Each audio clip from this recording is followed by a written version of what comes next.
President Buhari tells National Assembly the whopping cost of next year's elections, proposes payment plan. Former Vice President Atiku Abubakar promises to end Boko Haram if elected president next year. On the international scene, United Nations celebrates late Mandela's 100th birthday. And in sports, a legendary Nigerian boxer cries out he is dying of hunger.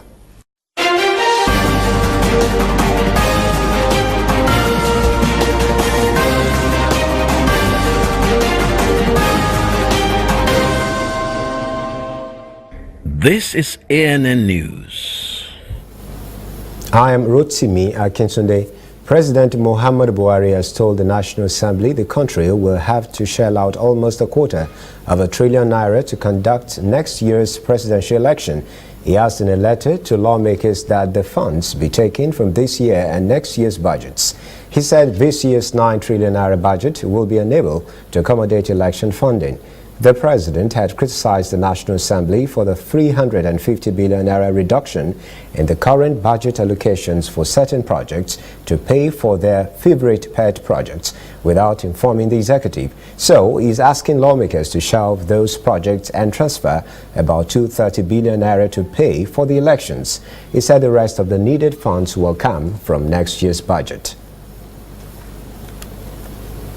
Nigerian Senator Ovie Omo-Agege has described as illegal a resolution of the House of Representatives to suspend him for 180 legislative days for his role in the recent brouhaha in the Senate involving the stealing of the Senate maize. ANN's Lucy Adeyemi reports. Senator Ovie Omo-Agege's colleague had railed against him for his comment that they were working against President Buhari by adopting an amendment to Section 25 of Electoral Act outlining a change to the sequence of elections. For that statement, Omo-Agege was suspended for 90 legislative days. A court nullified that suspension. It wasn't long after that he was embroiled in another Senate incident involving theft of the maize. A House Senate Joint Committee that investigated Omo-Agege's role in the theft recommended in its report last week that the senator be suspended for 180 days. The committee also called for the senator's immediate prosecution along with 6 others on charges of treasonable felony and assault occasioning harm, conspiracy to steal, and actual theft of the maize. Lucy Adeyemi, ANN News. He was a footballer and still loves the sports. In fact, he has just returned from the World Cup in Russia. He is former Green Eagles captain Chief Patrick Segun Odegbami has added another activity to his sports. He has delved into politics. Odegbami has declared he's running to become the next governor of Ogun State in the next elections next year, and he has chosen the Labour Party platform to accomplish that feat. He has drilled out a number of plans he has for the state. He wants the state to have the right kind of leadership. He would like Ogun State to become a model state in progressive governance and unprecedented rapid development. So, Odegbami has appealed to all Nigerians at home and abroad to support his cause. Ekiti election has come and gone. Comments have been passed on the conduct of the election, and most groups gave it a pass mark. But wait a minute, most groups except a coalition of domestic and international election observers, which includes the International Republican Institute, USA, the coalition says the Ekiti elections fell short of global best practices and electoral standards. The coalition of more than 50 domestic organizations, human rights groups, and international election observer bodies said its views were formed from observations of the lapses in the conduct of the election, especially the role of security agencies. The coalition praised INEC for a proper conduct of the election in line with international standards, but had a problem with the deployment of 30,000 policemen for the election. It says the conduct of some of the security operatives and the practice of vote buying, which it called unwholesome, largely marred the electoral process. It also mentioned ballot box snatching, sporadic shootings, and intimidation of some party agents. As a result, the coalition says it could not recommend the Ekiti election as a template for the forthcoming general elections next year. Meanwhile, Ekiti State Assembly has rejected results of Saturday poll and has adjourned till October. State Assembly members condemned and rejected the results and adjourned till October, alleging harassment of its members by security agents. Leader of business in the Assembly, Akinyele Olatunji, described the election process as unfortunate. Chairman as the House Committee on Information, Samuel Omotosho, said the election did not meet democratic credentials. Deputy Whip Ekundayo Akinleye said the outcome of this election shows Nigerians should not expect free and fair elections in 2019. The lawmakers have asked security agencies to leave the state so government services would not be hindered. Political season is beginning to heat up in Nigeria, and many politicians are making promises to which none may hold them accountable later. The latest in the series of promises has come from Nigeria's former Vice President and PDP presidential aspirant Atiku Abubakar. ANN's Olajumoke Olatunji has the details. In a speech in Maiduguri on Tuesday, where he was wooing delegates ahead of his party primaries, Nigeria's former Vice President Atiku Abubakar said, if elected president, he will not only end Boko Haram insurgency, he will also keep the nation more united. He assailed incumbent President Muhammadu Buhari and said he was not impressed with his handling of the country's security, especially what he described as a protracted Boko Haram insurgency.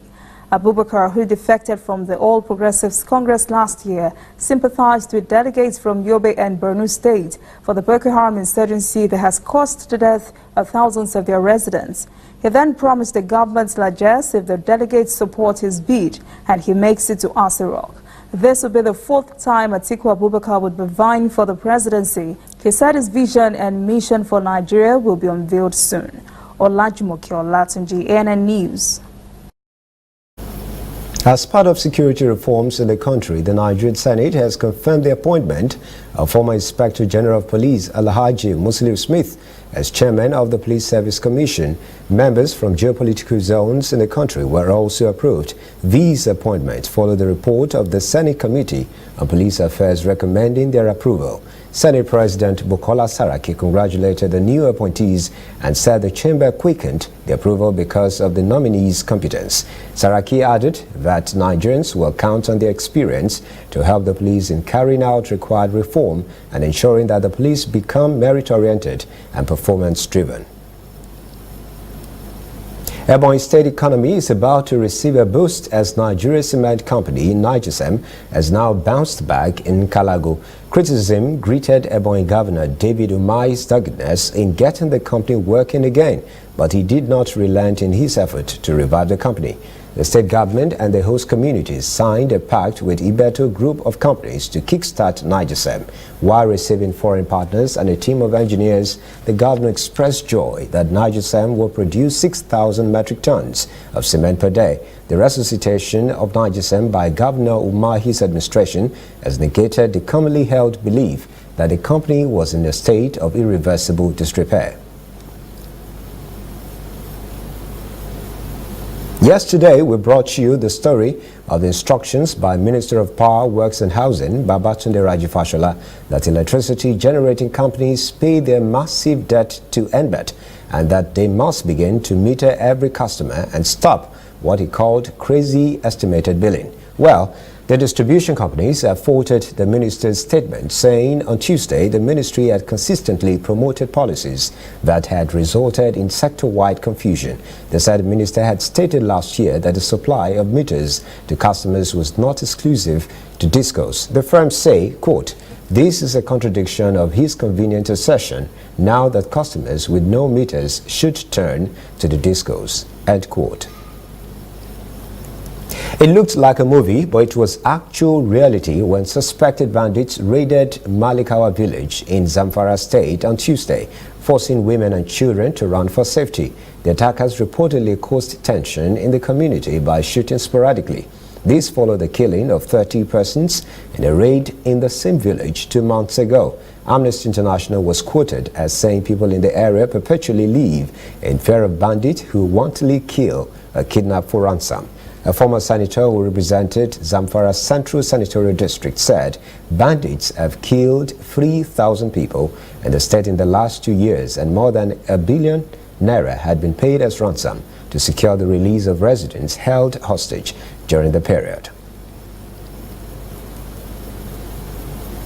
In health news, it's always been said that an apple a day keeps the doctor away. Well, the National Agency for Food and Drug Administration and Control is warning that an apple a day could actually bring the doctors in if that apple was ripened by carbide. NAFDAC Director General says eating fruits ripened by carbide could cause several diseases, including cancer, and could even lead to death. The agency warns that fruits ripened with carbide, like nutrients, are poisonous. It could trigger symptoms of serious diseases and could cause diarrhea. The agency says it will soon begin a nationwide monitoring of markets to ensure carbide ripened products are not sold anywhere. Be warned, check your fruits very well and keep the doctors away. Stay with us, we will be back after this short break.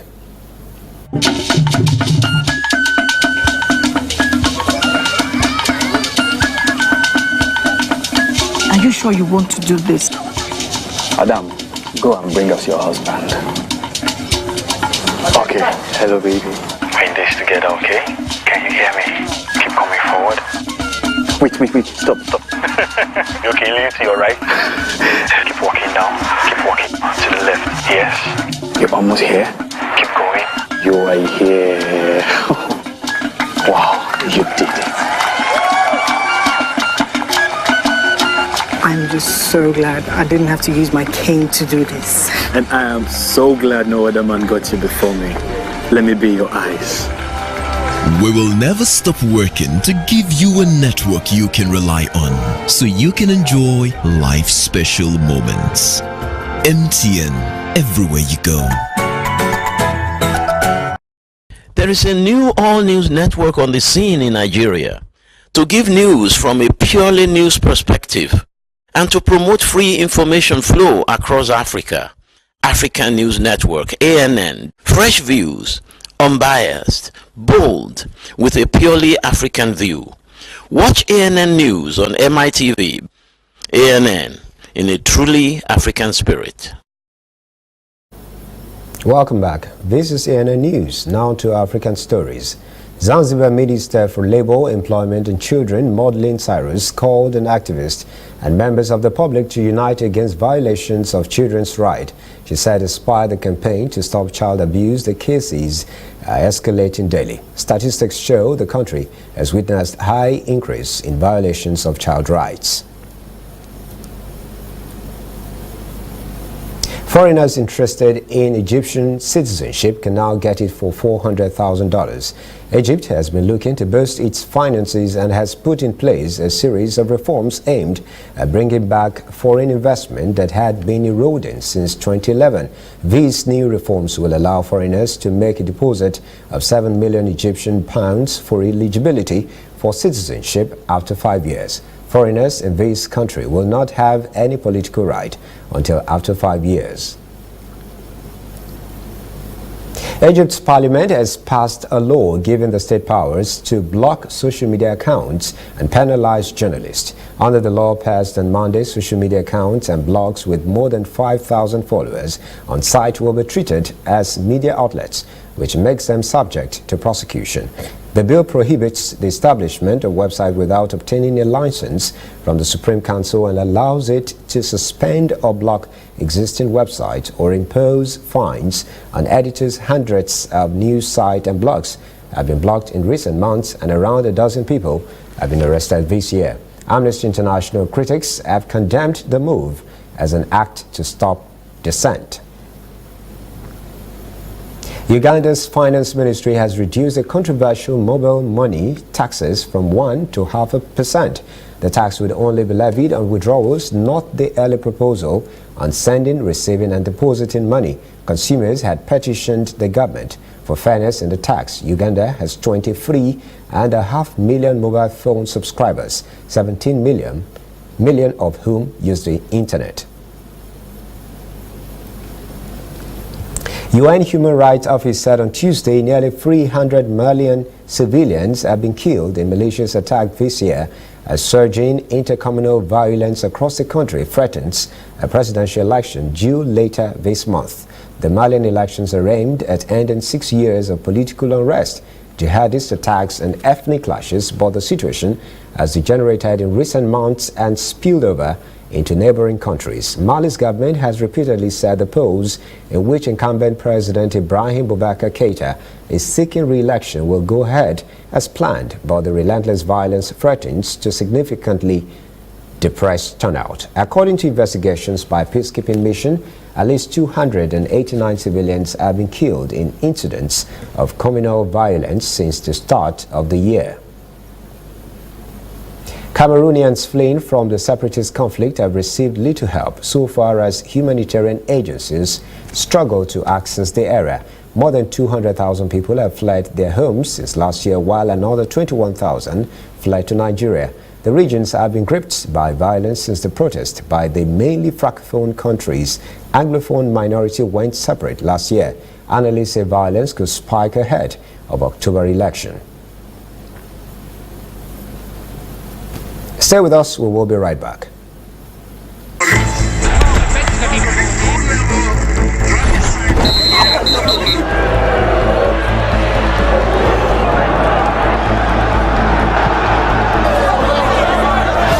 Breaking news.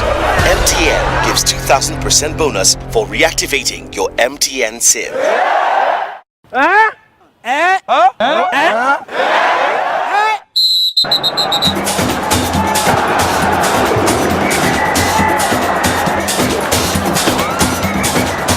That's right. If you haven't used your MTN SIM for 45 days or more, recharge now and get 2,000% bonus. That's right, 2,000% bonus for your first recharge of every month.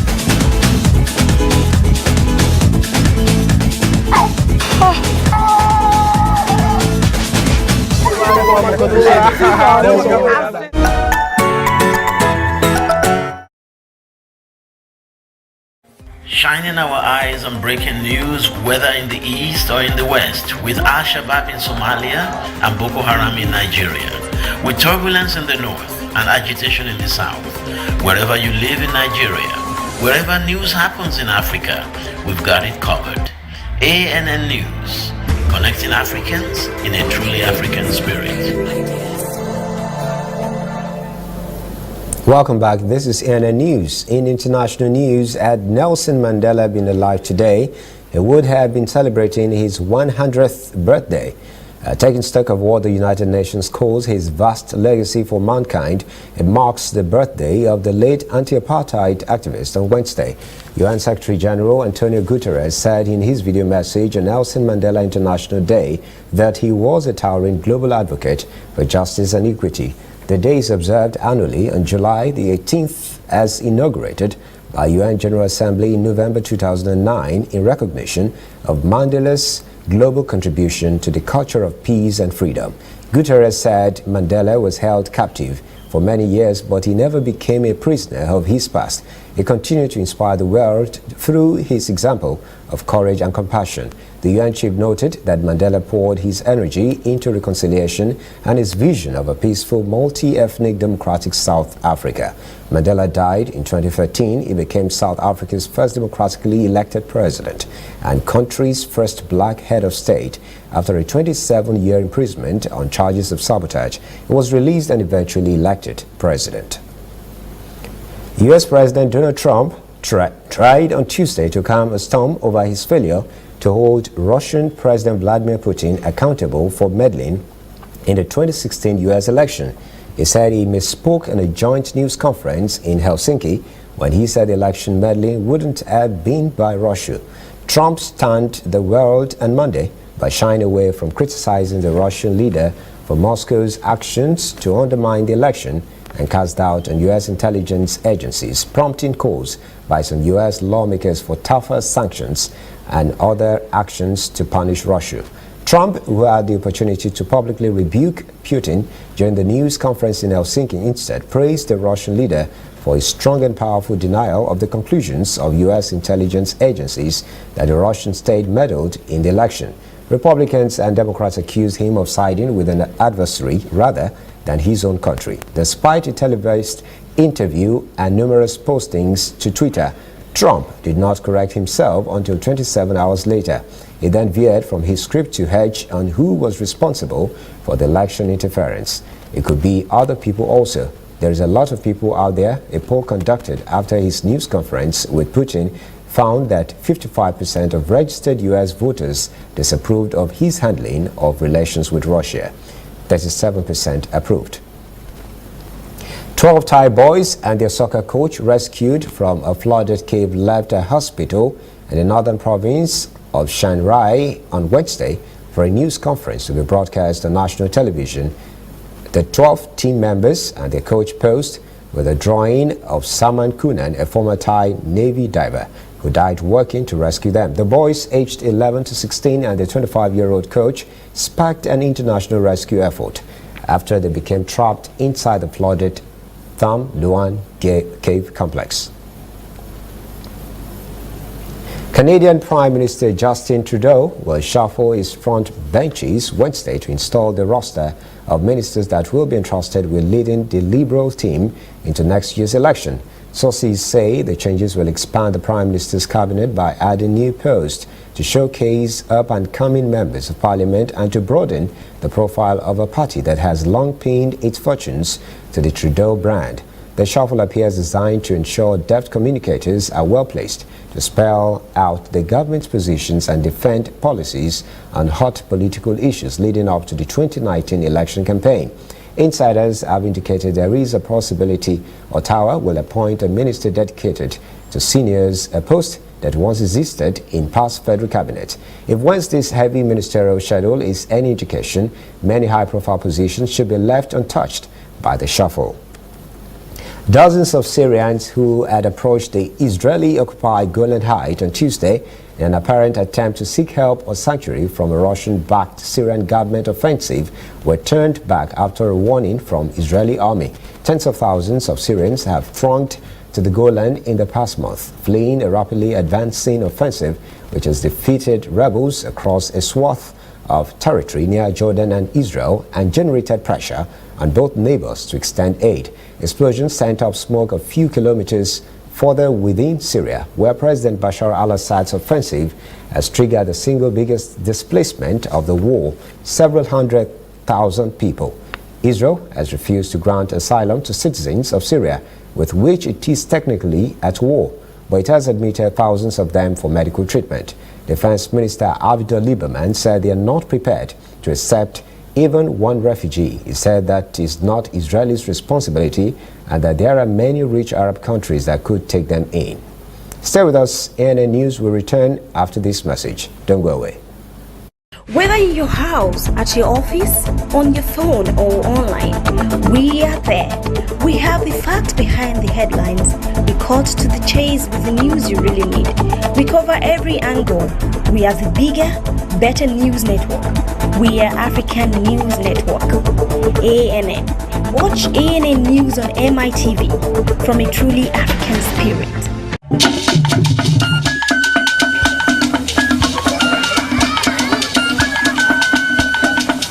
Are you sure you want to do this? Adam, go and bring us your husband. Okay, hello baby. We're in this together, okay? Can you hear me? Keep coming forward. Wait, stop. You okay, Lindsay, alright?